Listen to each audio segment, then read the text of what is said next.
මේක තමයි කියපු ඇඩ්‍රස් එක. තාත්තේ ඔය ගෙදරට හරවන්න දිනේෂ් කිව්වා.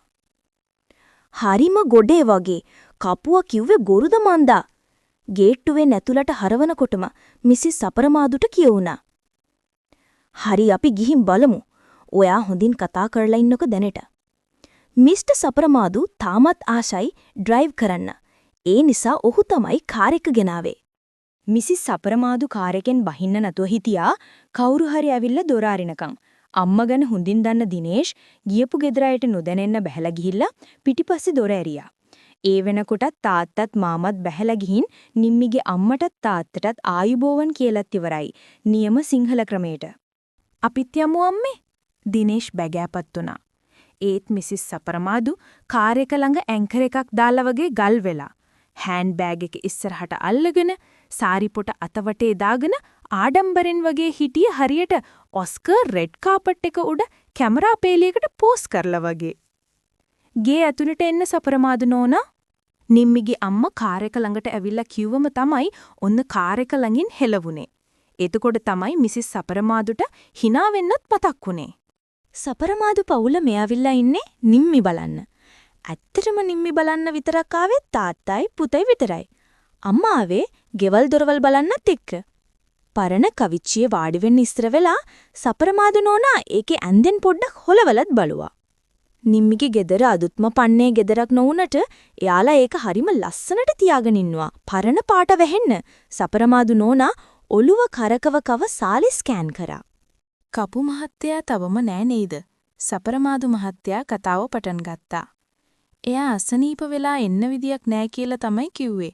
නිම්මිගේ තාත්තා උත්තර දුන්නා. වැඩිහිටියෝ එක එක මාතෘකා කතා කරන්න පටන් ගත්තා. අම්මත් එක එක ඉංග්‍රීසි කෑලි දාන්නත් පටන් ගත්තා. අම්මට ඉන්නේ හංකාර යාළුවෝ සෙට් එකක්. එයාලා උපදෙස් දීලා ඉංග්‍රීසි පොඩ්ඩක් හරි පුළුවන් බව පෙන්වන්න කියලා. ඉස්සර වෙලා ගියපු තැන්වලත් එක එක දේවල් කියන්න ගිහිල්ලා පොඩි පොඩියට සවුත් වෙලාවල තිබුණා. ඒත් ඉතින් කියන දේ අහන එකක් යෑ.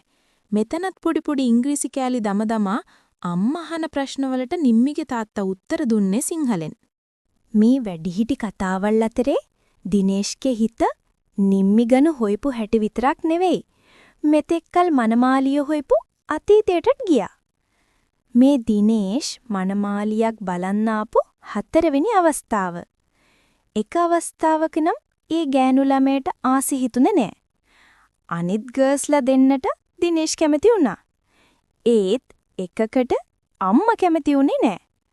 අනිත් එකේ ඒ ගර්ල් දිනේෂ්ට කැමති වුණේ නෑ. කපු මහත්තයාගේ ඇඩ්‍රස් එක ලැබුණට පස්සේ ගෑනු ළමයාගේ නම හොයාගන්න එච්චර අමාරු වුණේ නෑ යාළුවෙක් හරහා. ඊට පස්සේ Facebook බැලුව බව නම් අම්මලාට කිව්වේ නෑ. ඒකේ ෆොටෝස් වැඩිය තිබුණේ නෑ. ප්‍රොෆයිල් ෆොටෝ එක විදියට තිබුණෙත් ලස්සන බල්ලෙක්. එයත් ෆොටෝ එකේ හිටියත් මූණ පැහැදිලි නෑ. අවුරුදු ගානකට කලින් නිම්මිගේ යාළුවෙක් නිම්මිව ටැග් කරලා වෙඩින් එකකදී ගත්ත ෆොටෝ කීපයක් දාලා තිබුණා. ඒකේ ලස්සනට සාරියක් ඇඳපු නිම්මිව දැක්කම දිනේෂ්ට නිම්මි ගැන ආස හිතුණා විතරක් නෙමෙයි මෙයා තමයි හරියන්නේ කියලාම හිතුණා. ඒ නිසාද මන්දා ගෙදරින් පිටත් වෙද්දි අම්මලට කිව්වා මේ තමයි අන්තිමට බලන්න යන ගෑනු ළමයා කියලා. අම්මා ප්‍රතිචාරයක් දුන්නේ ඇහි බැම උස්සලා. තාත්තා නම් හොඳයි පුතා කියලා කිව්වා. උන්න තේ බොන්න නිම්මිගේ අම්මාවෙත් කැවිලි ඇල්ලුවම දිනේෂ් Facebook එකේ මතකින් එළියට ආවා. නිම්මි තමයි තේ බන්දේසිය අරගෙන ආවේ. නිම්මිව දැක්කම දිනේෂ්ට පුදුම හිතුණා. පාරම්පරික විදියට බුලත් තට්ටුවක් නෑ. සාරියක් ඇඳලත් නෑ. එයා ඉස්සෙල්ලම තේ කැල්ලුවේ තාත්තට. ඊළඟට අම්මට, ඊළඟට මාමට, අන්තිමට දිනේෂ්ට. අම්මගේ මූණ පොඩ්ඩක් අමුතු වුණා කියලා පෙනුණා. ඒත් කටවුල් කරලා thank you කියලා ගත්තා. දිනේෂ්ට තේ කල්ලන වෙලාවේ නිම්මි ලස්සනට hina වුණා කියලා දිනේෂ්ට හිතුණා. ඊට පස්සේ තාත්තා කිව්වා නිම්මිට එයා ළඟින් වාඩි වෙන්න කියලා. එයා ට්‍රේ එක ගිහින් තියලා ඇවිත් සෝෆා එක කොනේ වාඩි වුණා.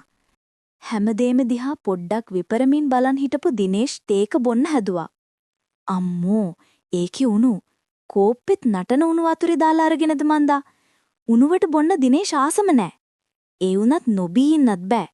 ටික වෙලාවකට කෝප්පේ තියන්න තැනකුත් නෑ. එකම විකල්පේ කොහොම හරි බොන එක. දිනේෂ්ට දාඩිය දාන්න ගත්ත උණු තේ බීලා. පරණ තාලෙ විදිහට සාක්කුවේ තියෙන ලේන්සු ඇදලා අරගෙන පිහිදාන්නත් ඉතුණා. මේ සේරම දිහා හොඳින් බලන් ඉඳලා වගේ නිම්මි ඇවිත් දිනේෂ්ට ටිෂු බොක්ස් එකක් දික් කරා ඒ වෙලාවේ. ස්වට් සපරමාදු නෝනා කට උල් කරලා කිව්වා. නොදන්න ඉංග්‍රීසි නිසාද මන්ද ඒක කියුනෙත් ටිකක් හයියෙන් වගේ. නිම්මි හිටියේ දිනේෂ්ට ටිෂු එකක් දෙන ගමන්. ස්විට් කියලා කියන්න ගිහින් ස්වට් කියලා අම්ම ගම කාපු බව දිනේෂ්ට තේරෙනකොට පරක්කු වෙඩි. දිනේෂ්ගේ ඉස්සරහම නිම්මිට එක සැරේක ප්‍රශ්නයක් විදියට ඇහුණා ෂොට් හූ කියලා. දිනේෂ්ට හයියෙන්ම hina ගියා. අම්මා සවුත් වුණත් ඒ වෙලාවේ hina නොවී ඉන්න බැරිම වුණා. නිම්මි එක කිව්ව හරිම දඟකාර විදිය ගැන දිනේෂ්ට හරි ආස හිතුණාට සපරමාදු නෝන නම් පුපුරන්න ගත්තා. නිම්මිත් හොඳටම බය වෙලා වගේ පෙනුණා. කාටත් හරිම අපහසු වාතාවරණයක් එතන හැදුනේ. හරිම නිශ්ශබ්ද වාතාවරණයක්.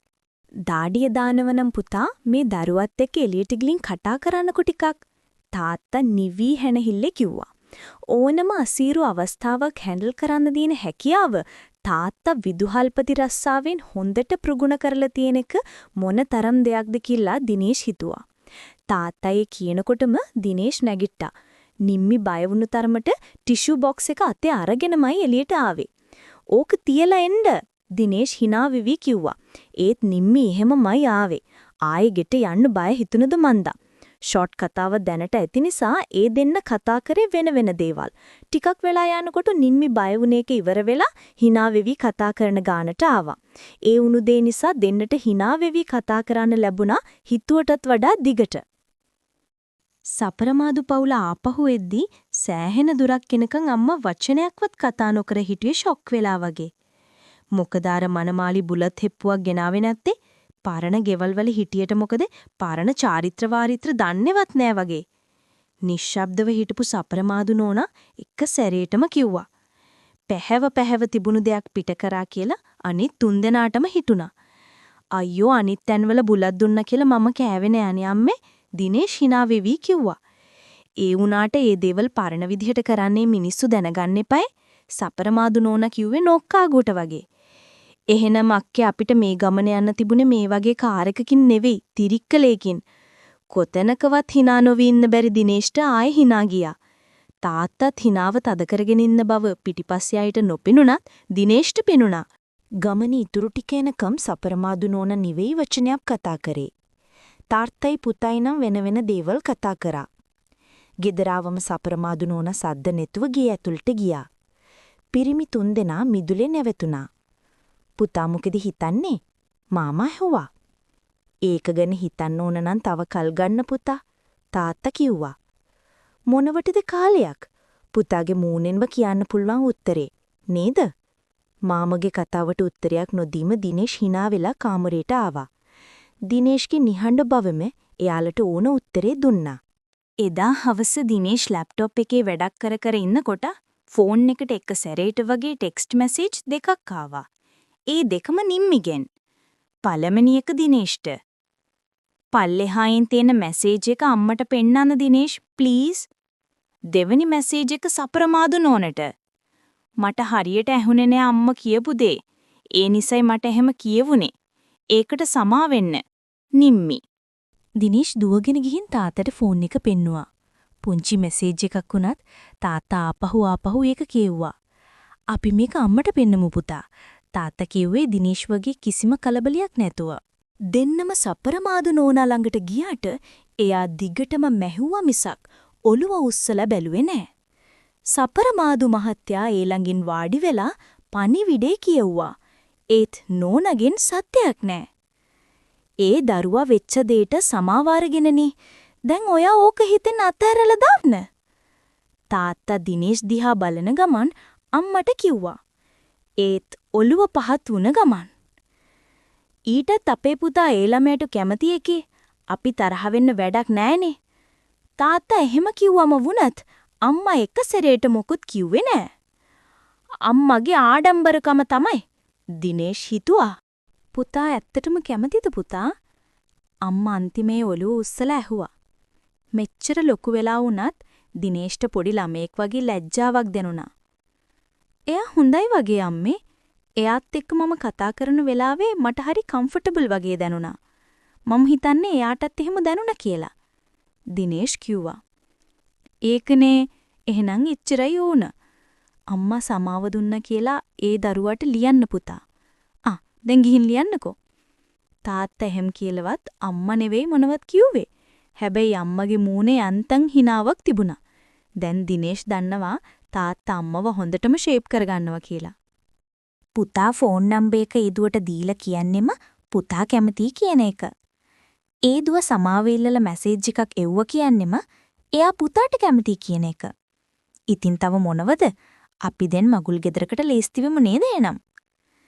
දිනේෂ් කාමරයට එනකොට තාත්තා hina වෙවි අම්මට කියනම ඔහුට ඇහුණා. අම්මා සමාව දුන්න කියලා මැසේජ් එක යවලා ඊළඟට hina මූණු පේලියකුත් යවුවා. තව මොනවා හරි ලියන්න ඕනකම තිබුණත් නිම්මි උත්තරයක් එවනකම් ඉන්නක හොඳයි කියලා දිනේෂ් හිතුවා. ගොඩක්ම පැනලා දෙන්නේ නැතුව ටිකක් ආඩම්බර පෙන්නුවත් කමක් මෑණී කියලා හිත ඉන්නකොට නිම්මිත් hina මූණු පේලියකින් උත්තරෙව්වා. ඒක දැක්කම දිනේෂ්ට නිම්මිට කතා නොකර බැරි වුණා.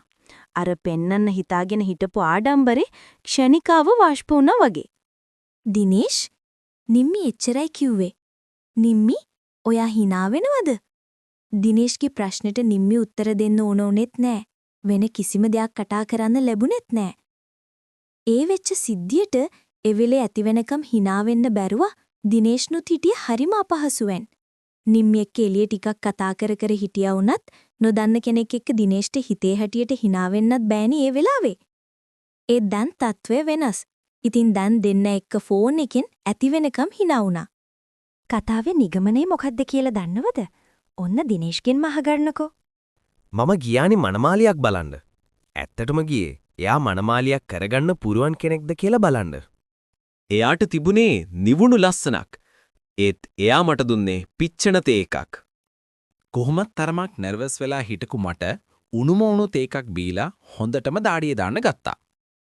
ඒක දැක්ක අම්මා එයාගේ ඉංග්‍රීසි දැනුම ප්‍රදර්ශනය කරන්න ගිහින් ස්වට් වෙලා කියවුණා. අම්මා ස්වට් කියපු එක ෂොට් වගේ නිම්මිට ඇහුණා. ඇහුණ විතරක් නෙවෙයි කාටද වෙඩි තිව්වේ කියලත් එයා අපි හැමෝම ඉස්සරහා ඇහුවා. එයා හිතලා ඇහුව නෙවෙයි එයාට ඒක ඉබේම කියවුණා. දැන් දන්නවද මොනවද වෙලා තියෙන්නේ කියලා?